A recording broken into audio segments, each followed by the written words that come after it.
Hey, lovely people. I'm Sherry, 26, female. Let me tell you, I've lived enough to feel like I'm pushing 50. I'm about to spill some family drama that's been going on in my life. I really hope you enjoy my story. I lost my parents pretty early. I barely have any memories of them. And I ended up playing foster care hopscotch like nobody's business. Turns out that no one wanted the kid with the severe childhood trauma. But okay. By the time I hit 15, I threw in the towel on the whole adoption thing. I figured I was too old for these people to actually care enough, so I spent most of my days alone and just thinking about the future and how I wanted my life to be. Survival mode kicked in. I had to figure out how to make it once I hit 18 and was therefore legally an adult. Life's a tough cookie, but I was ready to take a big old bite of it if it meant no longer being miserable in my room all the time.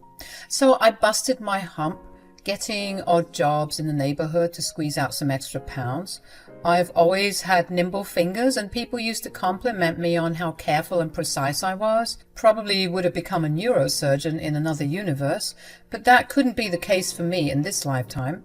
Anyway, one day while playing around with colored beads and wires a friend had given me, a light bulb flickered. It was time to dive into the jewelry biz.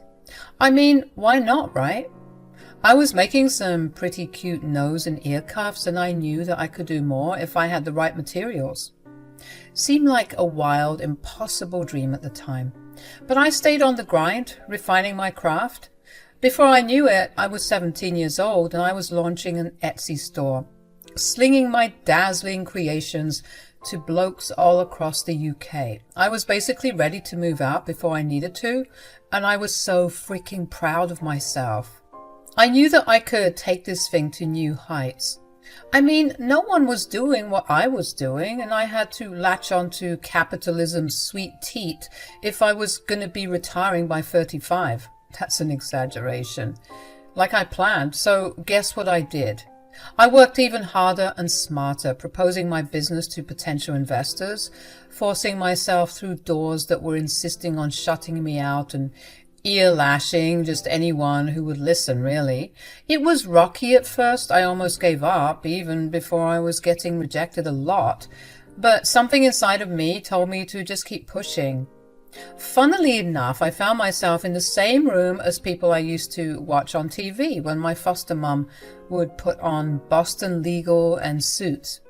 It almost felt like a fever dream. Because of my networking, I managed to catch the eye of a business investor who was coming from India. She wanted to tap into the jewelry market, and she told me that my work was cute and quaint. Even though I was crapping bricks, I managed to pitch my idea to her because I was determined to show her that I had what it took to become a force to be reckoned with. That go-getter attitude of mine, it worked like a charm, always landing me exactly what I wanted. And boy, did I hit the jackpot. I struck a killer deal with Claire, the Indian investor. This was the game changer. I could feel it in my stomach, the big break I'd been waiting for. But, of course, there's always a catch. She dropped the bomb. For the business to explode, I had to pack my bags and head to the good old US of A. It made sense to her. I mean, the lady lived there, but me? I was shitting bricks. It took a hot minute to wrap my head around it all, leaving everything I knew in Wales for the wild, wild west. It sounded like a stupid plot twist in a cheesy rom-com. But everyone I knew, all of my friends who were practically my siblings at this point, were all like, "Sherry, you have to take this chance and run with it." My foster mom looked me in the eyes and told me to go there and never look back. So on my 18th birthday, I found myself on a plane, getting lost in the clouds, questioning how life had taken such a wild turn at such a young age. I knew I was destined for great things because this just doesn't happen to anyone. The next 5 years spent hustling in the Big Apple, pushing my jewelry business far and wide, using social media, making a name for myself. Thanks to Claire, my investor extraordinaire, I was on the map in no time. I kept my hustle online, but now I was slinging my creations worldwide. Can you believe it? Excitement doesn't even begin to cover it. I was proud as heck of the woman I was becoming, thinking I could conquer the world. Like I said, 5 years had gone by and I was now at the golden age of 23. I found myself jetting off to Texas with one goal in mind: to skyrocket my jewelry business at a convention tailor-made for independent hustlers like yours. There I was, setting up my store and handing out some pamphlets, and then, as if scripted by the romance deities, I saw him, Bryce. Suited up, looking like he just stepped out of a fashion magazine. Sweaty hands and heart palpitations, oh, you bet. I had never felt this way before. It was crazy. Running a business since the tender age of 17 left my love life in the dust. I mean, I barely had the time. Texting friends back was a luxury, so going on dates was always a distant dream. I never opted to date, even casually, just because I didn't have the time and I didn't want my heart to be broken. Not very good for business. But seeing Bryce, it was like all those rational thoughts took a nosedive. Without a second thought, I found myself shuffling to his store. He didn't exactly give off the jewelry-making vibes. It seemed more like he was the helping hand to a friend. I'll admit I was super shy and awkward at first. Yet, I managed to crack a smile and even a belly laugh from him. Score. We kept chit-chatting for a bit more, and in the end, he did the unexpected. He asked for my number. You wouldn't believe how excited I was when Bryce just wouldn't stop calling and texting. It was like I'd cast a love spell on him or something. Cloud 9? More like Sherry in the stratosphere. He went above and beyond, even flying to New York for our dates. Months of casual dating turned into something more, and Bryce was ticking all the boxes: charming, sweet, kind, and most importantly, madly in love with me. So when he dropped the big question after 3 amazing years of being with him, I was over the moon. Cabo was where it all happened, on my birthday, with roses and a heartfelt proposal. Tears, the kind that's so unlike me, just flowed. Bryce had this way of turning the right cogs, making me feel soft and loved. We finished up the birthday and proposal celebrations, and we were soon after on our way from Cabo to Texas, ready to share our joy with his family. I was nervous as anyone would be, but I had even more cause for concern because of a certain someone who didn't seem to like me. Babe, are you sure your mom's going to be okay with this? Sherry, I promise you she'll love it. But you know how she acts when I'm around. She's just being a bit overprotective, you know. After all, I am her son. I know. It's just, she scares me, you know. I understand, babe, but I know her, trust me. All of that passive-aggressive crap she was doing is going to melt away the moment she sees that ring on your finger. She'll know for sure that I'm being serious and that I want to spend the rest of my life with you. Okay, babe, I believe you, I guess. A couple of days after settling back into Texas, there I was, stomach churning, seated at my soon-to-be mother-in-law's dinner table. Elnora had no clue about the storm brewing within me, and she carried on with her usual treatment. She was the nice, nasty Regina George type, always looking for an excuse to bully me without any real reason. At first, I thought it was just the typical hostility you get from in-laws out of protection and care, but that wasn't the case. Growing up in foster care didn't exactly expose me to different personality types. I used to think people like her only existed in the movies. Boy, was I wrong. She had this art of poking and prodding, just enough to feign innocence when called out for her rude and weird behavior. I'd always been a bit of a kiss-ass despite it, though, hoping she'd warm up to me and that I could kill her with kindness. But gradually, I caught on to the fact that if I was going to play this game, I would lose every time. The lady just didn't like me, but she sure knew how to cloak her aggressiveness in passive behavior. So, how was your birthday trip to Cabo? Oh, it was wonderful. I wasn't asking you. Oh. I'm just pulling your leg, Sherry. Of course I was asking you. You're the birthday girl, after all. How old are you again? Pushing 30 now, huh? Mom, stop it, please. Oh, Sherry knows that we're just joking, right, Sherry? Never mind that. Tell me all about it. God, I wish I tagged along. I could use a vacation. Cabo was perfect, Mom, and what made it even more perfect is the fact that Sherry had said yes to something I had been thinking about for a while now.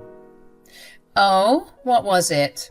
Did you ask her to get that nose job I've been talking about? Seriously, Elnora? Oh, hush, you're so sensitive. Don't keep me waiting any longer. What's going on with you two? Bryce looked at me, a silent cue to spill the news, and I slowly pulled up my hand to show her the ring. His face lit up with obvious joy, while I was still a bit nervous, waiting to see how his mother would react. As for Elnora, her reaction was harder to pick apart. She just stared at us blankly, seemingly processing everything. After an awkward silence that felt like ages, Bryce, unable to contain his excitement, asked his mom if she was okay. Then, unexpectedly, Elnora burst into laughter. We exchanged confused looks, wondering what was going on in her mind. She started talking about how we got her good and warned us not to pull pranks at the dinner table. And this is when Bryce's mood took a sharp turn. He got super pissed at his mom. He yelled, questioning why she couldn't take anything seriously. He told her that a normal mother would be happy for her kid instead of laughing and passing it off as some joke. Elnora, looking desperate, tried to cover her tracks, claiming she was just overwhelmed by the news and that she was actually quite happy for both of us. Yeah, right. As if I wasn't surprised already, Bryce dropped a bombshell. And another thing, I don't think I'd have to say this, but considering how you're acting, I might need to, just so we're on the same page. Bryce, honey, I didn't mean to upset you. I was just... Let me finish. The way you've been treating Sherry is disgusting, and since she's my fiancée and soon-to-be wife, we'll both be expecting changed behavior. Oh, come on, Bryce. Aren't you being a bit too irrational? I told you. This is how Sherry and I joke, right, Sherry? Actually, Elnora, I've always had an issue with the way you speak to me. You talk down at me like I'm your lackey or a peasant, and I don't like it. I don't like it either. I just wanted to say that we would appreciate it if you started treating her with respect. Wow, I don't know what to say. How about I'm sorry? I apologize, Sherry. I didn't mean to hurt your feelings. I was shocked when Elnora actually apologized to me. It felt like a weight had been lifted off my shoulders. All I needed was an apology and changed behavior, and I was convinced that we could have a blast and be a big happy family. Something I never got the chance to have on my own. Dinner went on surprisingly well after that awkward encounter. Elnora wasn't rude to us at all, and we were chumming it up like we were old buddies. It was great. After dinner, Elnora found me in the kitchen tidying up and putting some dishes away. Hey, that pie was delicious, by the way. You're going to have to send me that recipe ASAP. Listen here, you little brat. I don't know what you told my son and where he got the idea that he could speak to me that way, but I'll be damned if I let an orphan wedge her way between us. Elnora, what are you talking about? You think you're so smart, don't you? Coming into our lives and turning everything upside down. Why don't you just go back to your little country with your tea and crumpets and leave us alone? You know what? This one's on me. I should have known that was a BS apology. You think I'd ever apologize to you? You've got another thing coming, and if you know what's good for you, you'll break up with Bryce. Why? So that you can get a chance with him? Newsflash, Elnora, he is your son. I don't know what kind of drugs you've been smoking, but he is a grown man, and he is in love with me, and I'm in love with him. So I'm not going anywhere. You just want him for his money. You're nothing but a gold-digging leech. For the millionth time, Elnora, I don't care about your son's money. I have my own. You'd know that if you cared enough about my business. Why would I care about your crappy handmade jewelry? I'm not a poor orphan. You're disgusting. Maybe, But at least I'm not a gold digger. You're just one of his playthings. I'll admit he's never proposed to anyone before, but I know that this isn't serious. He'll kick you to the curb when he's done with you. We'll see about that. After Elnora showed me her true colors, I decided not to tell Bryce about it. You might be wondering why. Well, to be honest, I didn't want to ruin his relationship with his mother. As someone who didn't have one, I knew that exposing the truth would put a huge damper on their relationship. Nobody should have to lose a mother. In any way, I thought that it would be better to protect him from the truth. I decided that I was going to fight this battle myself, and that's what I did. Months of wedding planning went by, and of course Elnora was inserting herself into the wedding plans like a true bridezilla. Bryce and I tried to be nice, letting her know time and time again that it was our wedding and not hers, but she wouldn't budge. She was trying to pick out all the colors, decorations, our invites, everything. It's like she wanted her hand in every single decision. I was getting fed up, which was compounded by the fact that I knew Elnora's true colors. Bryce was so sweet and kind to me, always reassuring me that we just had to get through the wedding day, and then we would have the rest of our lives to be with each other. We can even move if you want to. I just want to be with you. I know, babe. Your mom is just a bit much to handle. I know, but you know, she's older, she's set in her ways, and I don't think she knows what she's doing. Oh, I'm sure she's well aware. What was that? Oh, nothing. Let's just get this wedding show on the road. About 6 months went by, and both Bryce and I were basically prepped and ready to walk down the aisle. Elnora and I had been arguing behind the scenes, of course, and she was getting more and more cagey and desperate when she realized that I was serious about marrying her son and I wouldn't budge. I was living in it, though. It made me happy knowing how desperate she was getting. Bryce was still none the wiser, and I was glad I was able to keep this heartbreaking secret from him. 2 nights before my wedding, Elnora called me and told me that she had something important to say. Well, looks like you've done it. If by done it, you mean putting months of hard work into planning my dream wedding with my dream man, then yes, I have done it. You might have fooled him, but you still haven't fooled me. I know you're only with him for his money, which is why I'm demanding a prenup. You can't be serious. I'm dead serious, Sherry. You can marry my son, but let's see who you'll be when none of his money is involved. I just about had it at that point. She was hell-bent on making me look like the bad guy, and so I decided that I was going to give her exactly what she wanted. Okay, Elnora. What? I said okay. If this will prove to you that I don't want your son's money, then we can do a prenup. Oh, that was easier than expected, but I know you're probably planning and plotting something. At least you won't have his money. She hung up the call, and I started chuckling to myself, refusing to believe that Elnora was a real human being with a real human heart. Now, you all might be wondering how my business was doing after all these years, and let me just say that retiring at 35 might have originally been a joke, but it was now becoming a really big possibility for me.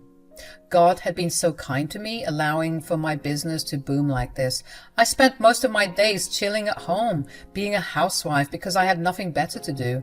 My jewelry continued to sell like hotcakes, especially with the rise of the boho hippie aesthetic that a lot of Gen Z and millennials are now getting into. I had a net worth of $500,000, and I was only getting better with time. Bryce was always telling me how proud he was of me, defying all the odds and ending up where I was.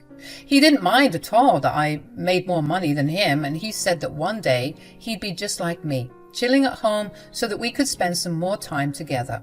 The next day, after Elnora called me for the prenup, she came over to discuss the arrangement. Not too surprising. I mean, she was there for every other aspect of the wedding planning. It's like we couldn't get a break. Naturally, because we were discussing finances, Bryce and I had our bank account details opened up on our laptops so that we could practice our financial hygiene and budget some last-minute things for the wedding. Elnora arrived, being her fake nice self as always. When I mentioned the prenup to Bryce, he was a bit taken aback, but he respected my wishes, especially when I told him that the suggestion came from his mother. Like I said, Bryce didn't mind at all, so our meeting went well. After some time, he had to leave because he had some business to tend to, as well as seeing a lawyer about setting up the prenup officially, leaving me and my mother-in-law alone in the house. Elnora started laughing, saying that she ruined my plans, but I just rolled my eyes at her. I was closing my tabs, getting ready to go back to my office and tend to my own business, when Elnora turned pale all of a sudden. "What's the matter? Are you sick?" "Oh, nothing. I just thought I saw something. Must be my eyes playing a trick on me." "What did you see?" "Oh, never mind it. I just thought that I saw 5 figures in your bank account. Silly me. How could someone like you have that much money?" I just laughed for a bit as I reopened the tab to show her that her eyes weren't playing any tricks on her. Sure enough, my bank account balance was showing $650,000, and to add insult to injury, I had just received some orders which were totaling an additional $10,000 from my business. When I looked at her face, it looked like she had seen a ghost. She started stuttering and stammering, acting like a damn fool. But how? What? Since when? How is this even possible? You should really start taking an interest in your in-laws' businesses. You always thought that I wasn't making enough money, but you'd be shocked to know I have more money than your own son. Maybe the prenup thing wasn't such a bad idea. I love Bryce, and God forbid anything happens, but with money like this, it's always smart to protect my assets, so really, I should be thanking you. No, Sherry. You've got it all wrong. The prenup was a bad idea. What sort of marriage has prenups anyway? You two will be fighting all the time. It's a bad idea. Oh, please. You're only changing your tune now because you saw my bank account. What? How could you accuse me of that? That has nothing to do with this. Okay, so you don't mind the prenup then? Of course I do. It was a bad idea. We should undo it. I'm sure there's still time. Let me call Bryce. Save it. The prenup is staying. You never cared about us, did you? Why don't you want to let the prenup go? You were fine with not having a prenup until last night. Why are you being so stubborn? True, but like I said, you've opened my eyes. I'm sorry, Elnora, but I want to save myself from a gold digger. Yeah, doesn't feel so nice when the tables are turned, huh? But I guess that's just how karma works. Elnora was having a really tough time processing how serious I was about the prenup, but she eventually left my home in a huff and a puff. The next day was my wedding day, of course, and Bryce had informed me and some close friends, including Elnora, before walking down the aisle, that the prenup had been officialized. My wedding was a blast, and what made it even sweeter was catching glimpses of my scowling mother-in-law. She was not having a good time because she knew that she made the biggest mistake of her life asking for that prenup. Karma sucks.